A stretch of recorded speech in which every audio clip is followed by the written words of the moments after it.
Eco-Factory. This man keeps tightening screws non-stop. He does not even have time to scratch an itch. But the heartless boss is still not satisfied. He orders his men to turn the speed to the maximum. Jack and the workers grit their teeth and keep going. As long as one screw is missed, he has to crawl back in and keep tightening. Luckily, a coworker pulls him out in time. At that moment, the coworker urgently calls for a stop, but by accident, Jack is sent back in again. Fortunately, he finds a thin chance to survive in the gap. Even so, he does not stop tightening screws.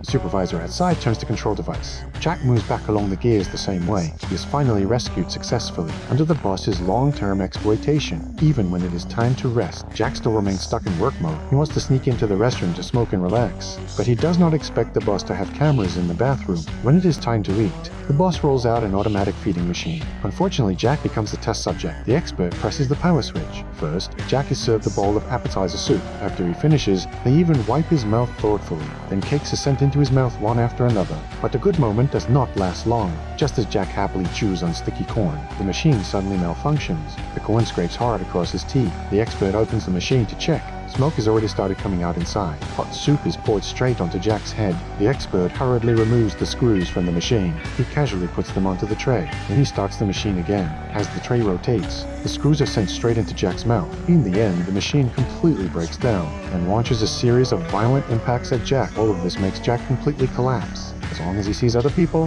he cannot stop himself from wanting to tighten screws, no matter if it is a man or a woman. As long as something looks like a screw, he rushes up and twists it a few times. At this moment, the boss's wife walks toward him. Jack sees the two buttons on her chest. His eyes light up instantly. He charges straight toward the woman. She runs in terror while screaming for help. In the end, Jack is arrested as a troublemaker and sent to prison. Although there is no freedom in prison, Jack feels a sense of relief he has never felt before. At least he does not have to tighten screws 24 hours a day. At lunch, an inmate brings in something mysterious. Because he's afraid of being discovered by the guards, he pulls it into a seasoning shaker. Unaware, Jack picks up the shaker and shakes it hard all over his plate. By the time lunch ends, Jack is clearly feeling the effects. As everyone lines up to return to their cell, Jack staggers and walks outside instead.